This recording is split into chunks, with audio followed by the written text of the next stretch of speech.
We're back on Roger's Squarebody pickup truck. I'm focusing in the engine bay. I went ahead and put the engine and transmission back in it.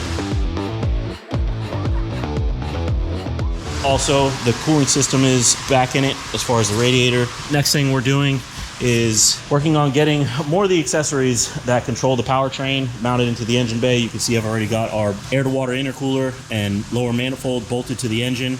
Next is going to be the blower portion of it, but we're not going to get that installed just yet.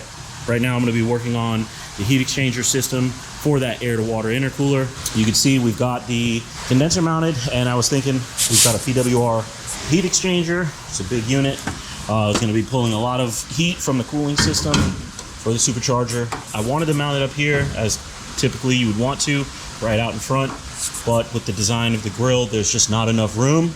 And I also don't want to make a ton of modifications to the core support. These are 3/4 inch inlet and outlet for this dual pass heat exchanger, and I really didn't want to have to run all that stuff in between here, out in between here. So I thought maybe just mount it out front of it. That won't work because the grill doesn't fit. So I came up with the idea to move it towards the back of the truck.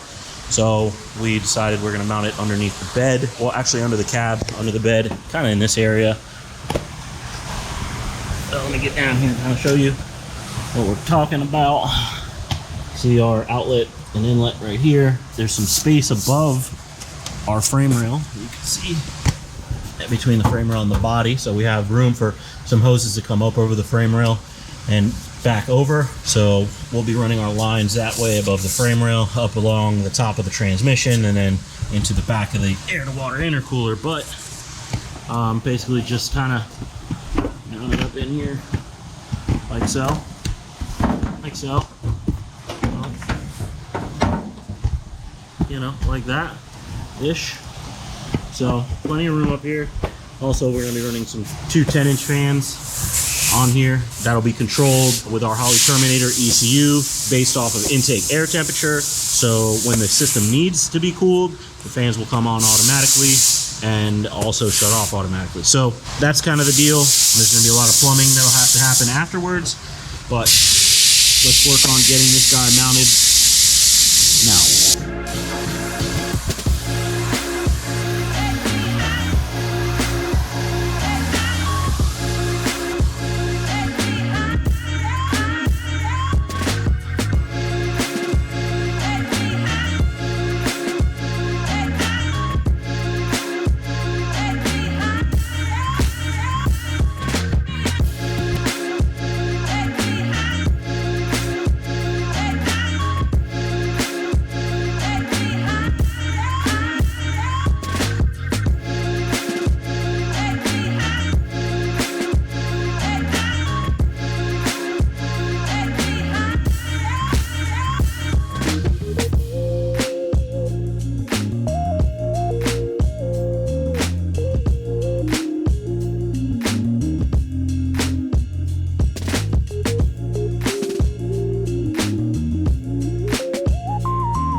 Got the brackets mounted onto here.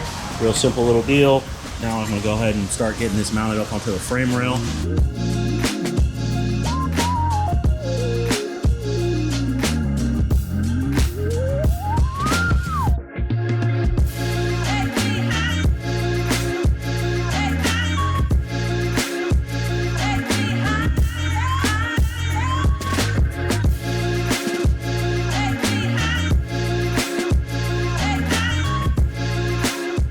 Building a tank. It's gonna go here. Needs to clear this. Gonna have two ORB fittings on this side. Gonna have a cap on this side. It's gonna be made out of aluminum, and it's gonna feed and take from the supercharger. It's a fill tank.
All right, I've got my first tube bent up here.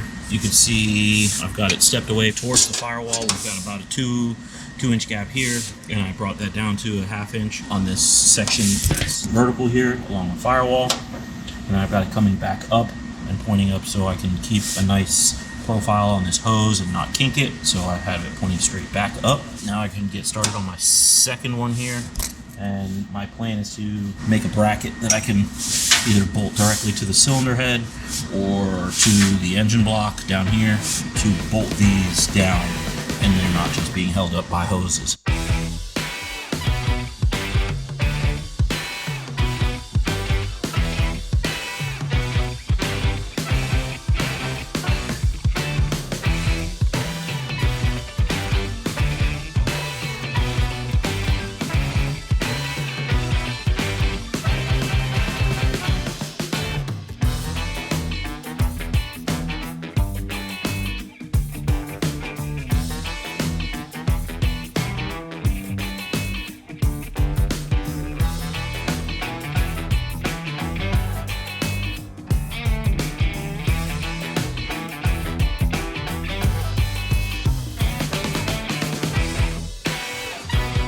All right, moving forward with our hard lines for our intercooler system for the supercharger. I had to make some tweaking to an already bent line. I used the acetylene torch, warmed it up a little bit, and kind of rotated this so it's not so close to the cylinder head. Gives us a little bit more room. And then also the next thing I was working on was getting a bracket made up. So what I'm gonna do is mount these flat stock here. I'm gonna weld it to the bottom pipe and then also to the upper pipe there, and then we'll make a small transition or break the piece right here, and we'll be able to mount it to the cylinder head.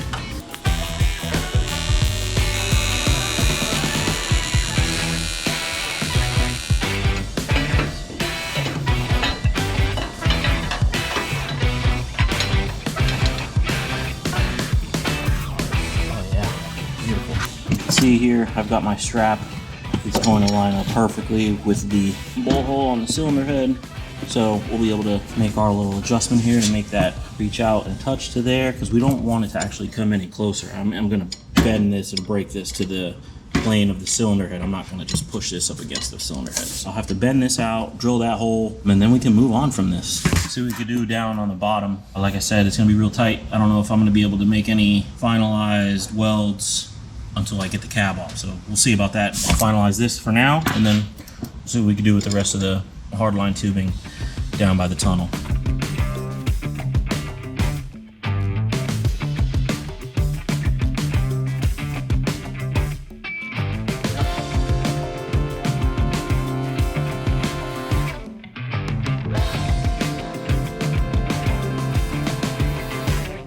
All right, got the bracket completed. Just these couple final welds I got to complete here, but I will be able to confirm the final fitment and make sure that everything is lined up and is where it should be before I go final welding it. Not like there's going to be much I can do to change it at this point, but it's all in there. This guy is in there. Boom. So now we've got this nice and secured. Ain't going nowhere. Return into our reservoir goes just like this. Yeah, the upper hose is going to be returning. This one is going to be feeding. Obviously, the lowest one is going to be gravity feeding down to the pump on the frame rail, all the way underneath the cab.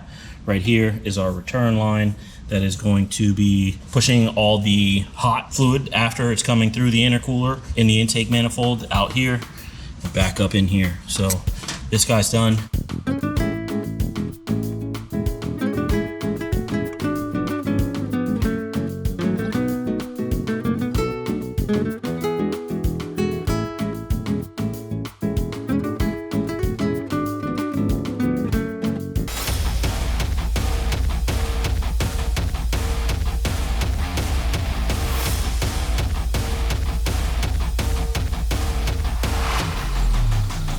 All right, so we're making moves on the cooling system for the Squarebody, the supercharged Squarebody truck.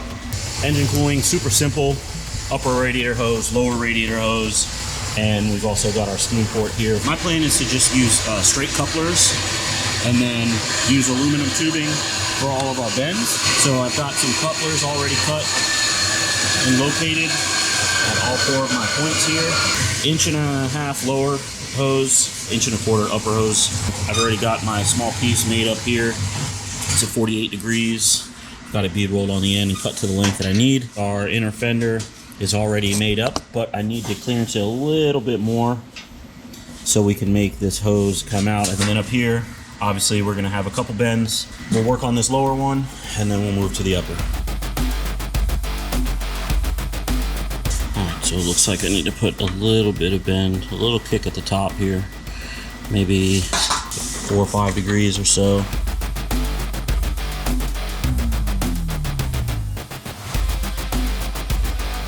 All right, camera battery died during welding, but welded this guy out. I still have to bead roll the end of this side, wait till it cools off so I can actually touch it. And then I'll add on the other little 45 that has the other bead roll on it that goes into the radiator side.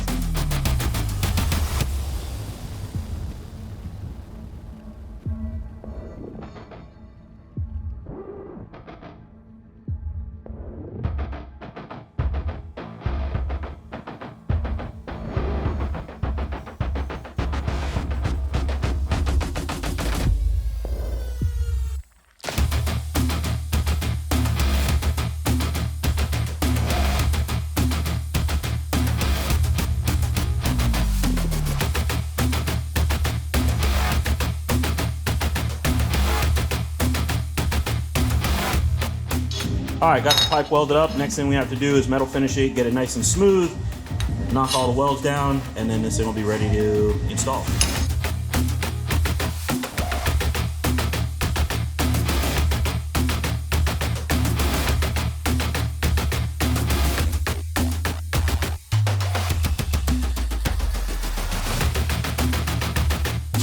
All right, got that thing all cleaned up, metal finish, no more welds on there. It looks like one piece. Beautiful. Top and on the bottom, just enough clearance there. All right, moving forward with the Supercharged Squarebody, I'm going to work on our upper radiator hose. I've got some 1.25 aluminum tubing, a couple different bends, a couple 45s, a couple 90s, and straight to make our shot over here to our water pump. So I'm going to measure, cut, and then weld out our new upper radiator hose.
I know it was a bit of a shorter episode this week, but it was definitely work that we had to put in to get this supercharged 6.2 liter LS to stay cool. So next episode, we're going to be doing a lot more work to get it just that much closer to being on the road and the engine running so we can test this system out. So see you guys on the next one. Thanks for watching. See you on the next episode.